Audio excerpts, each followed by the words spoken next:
তোমার মেয়ে তুমি ব্যবসা আরম্ভ করছো নাকি? আচ্ছা দেখি তুমি কি হয়েছে কৌছে। তার মতো কথা হলে দেন সাহেব, আমি নলের লগে দিছি আমার বিটির বিয়া, এখন আবার ঘুরাই নিবো আমি। হ্যাঁ তোমার মেয়ে তুমি বিয়ে দিছো এটা ভালো কথা, তুমি এখন ঘুরাই নিবে এটা কোন ধরনের কথা? আরে দেন সাহেব আনে তো সেতেন কে, আগে আমার কথাটা শুনেন। কও কও কও। তার মতো কথা হলো দেন সাহেব, আমি নলের আগে আসল 10 বিঘা পাটের দাম আছিল 7,000 করে, এখন হয়েছে 3,000 করে, তার জন্য বিডি আমার ঘুরাই নিবো এটা। আহ, এটা তোমার কেমন কথা? পাটের দাম আসলে 7,000 টাকা, এখন হঠাৎ করে 3,000 টাকা মন হয়েছে, তাই তুমি তোমার মেয়ে ঘুরাই নিবে? এটা কোন ধরনের কথা?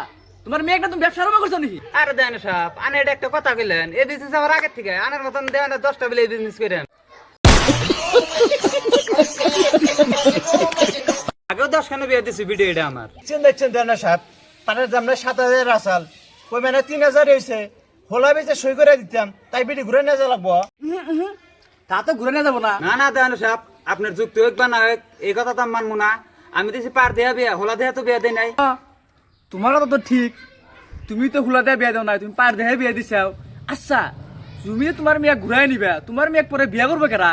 জানি সাহেব, আমি আছি, আমি ভাবছিলাম তুমি ভালো মানুষ, তুমি দিয়ে গেদর, তুমি বিয়া করবে 11 নাম্বার, আমি তো করছি 10 নাম্বারে বিয়া। আমি নাম্বারটা আমার বুঝি না, মালদার তো অবস্থা বিডিটা আবার ঘুরা লাগবো না।